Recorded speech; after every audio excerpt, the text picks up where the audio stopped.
It was supposed to be a simple road trip, a break from the monotony of our 9-to-5 lives. Emily and I had been planning this for weeks. A drive through the countryside, away from the city's hustle and bustle, seemed like the perfect escape. The sun was setting, casting a golden glow over the fields of corn that stretched as far as the eye could see. The sea of yellow and green swayed gently in the breeze, almost as if waving us along our journey. "Isn't it beautiful?" Emily said, her eyes reflecting the colors outside. "It is," I replied, gripping the steering wheel. "It's like we're in another world." And then it happened. A sudden jolt, a grinding noise, and the car came to a screeching halt. I tried to restart the engine, but it sputtered and died.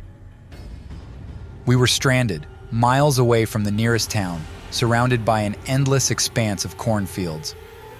"Great, just great," I muttered, popping the hood and stepping out. A quick inspection confirmed my fears. The engine was shot. We weren't going anywhere tonight. "We should call for help," Emily suggested, her voice tinged with worry. I pulled out my phone, only to find that we had no signal. "No luck," I said. "We're completely cut off." As darkness fell, the sea of yellow and green took on a more ominous hue. The only road that had been our guide now seemed to disappear into the abyss of the cornfields. We decided to stay in the car, hoping that someone would pass by in the morning. Hours passed. The silence was deafening, broken only by the rustling of the corn, and then we heard it, a faint whisper like someone calling out. We looked at each other, puzzled and scared. "Did you hear that?" Emily asked, her eyes wide with fear. "I did," I said. "It's probably just the wind." But the whisper grew louder, more distinct. It was a voice, a human voice, chanting something incomprehensible, and it was coming from the cornfields. "Something's not right," Emily said, gripping my hand tightly. I nodded, my heart pounding in my chest. I stepped out of the car, armed with a flashlight, and peered into the darkness. What I saw next will haunt me forever. Emerging from the cornfields were figures, draped in tattered robes, their faces hidden behind masks. They were chanting, their voices rising in a crescendo that filled the night air. I rushed back to the car, locking the doors behind me. "We need to get out of here," I said, panic rising in my voice. "But how? The car won't start," Emily replied, tears streaming down her face. I looked around, desperate for a way out, and then it hit me. The car's GPS had an emergency beacon. It was a long shot, but it was our only hope. I activated the beacon, praying that it would penetrate the sea of yellow and green that surrounded us. Minutes felt like hours as we waited, the chanting growing louder, the figures drawing closer. And then, as if by a miracle, we heard it. The distant sound of sirens, growing louder with each passing second. The figures retreated into the cornfields, their chants fading away into the night. The police arrived, their lights piercing the darkness. We were rescued, but the terror of that night will stay with us forever. The officers found no trace of the figures, no evidence of any ritual. It was as if they had vanished into the sea of yellow and green. As we drove away, I looked back one last time. The road that had led us into this nightmare now seemed to stretch infinitely, disappearing into the abyss of the cornfields.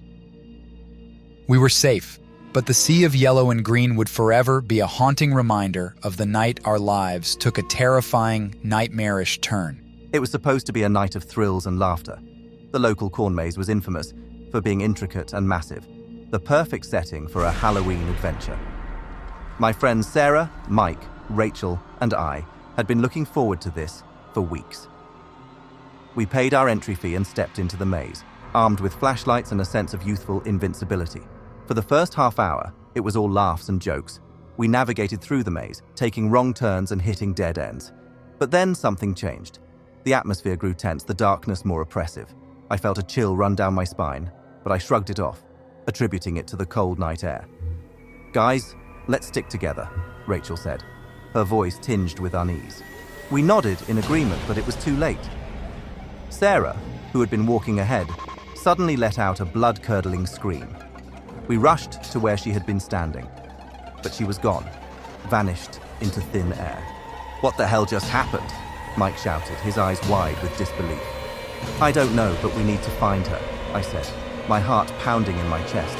We split up, each taking a different path in the hopes of finding Sarah.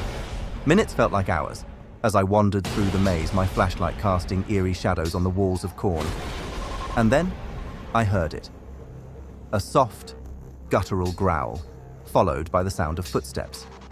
I turned around just in time to see a figure lunging at me, a glint of metal in its hand. I dodged, the blade narrowly missing me, and ran as fast as I could, my breath coming in ragged gasps.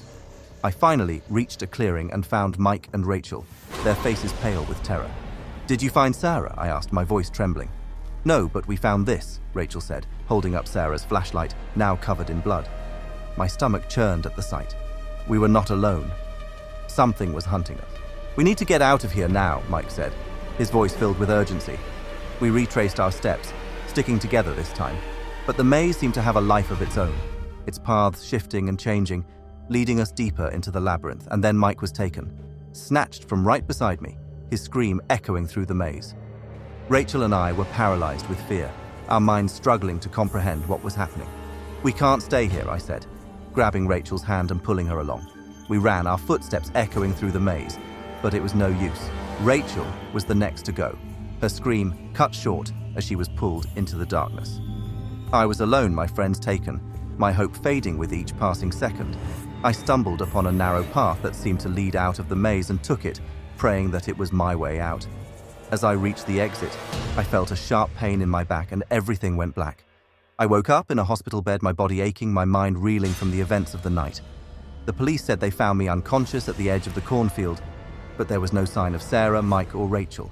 They were declared missing, their fates unknown. I know what happened that night, even if no one believes me. The maze was not just a maze, it was a trap, a hunting ground for something far more sinister.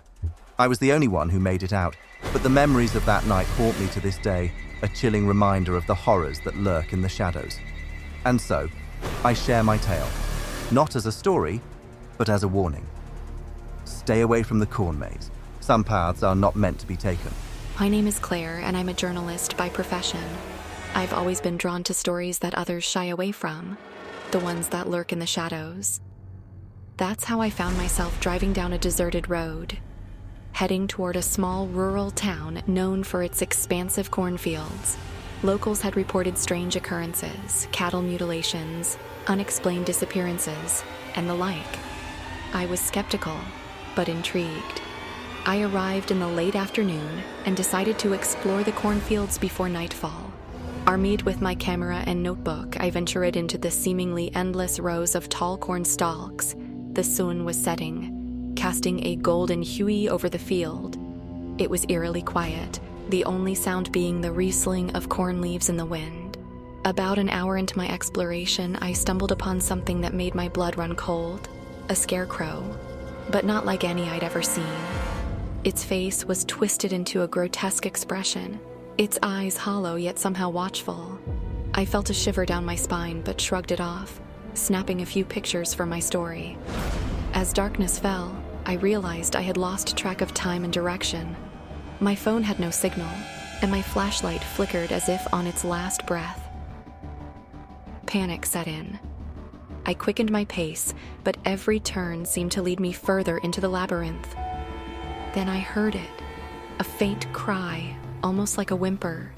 My journalistic instincts kicked in, and I followed the sound. I reached a clearing and found a young woman, bound and gagged, her eyes filled with terror. I quickly untied her, and she introduced herself as Anna, a local who had gone missing a week ago. "We need to leave now," she whispered, her voice trembling. Before we could move, a figure emerged from the cornfield. A man, dressed in tattered clothes, his face hidden under a hood.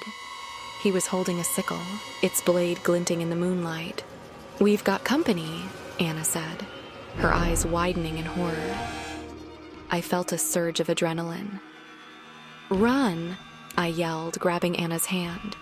We dashed through the cornfield, our hearts pounding, the man's footsteps growing louder behind us. Finally, we saw headlights from a passing car on the road adjacent to the field.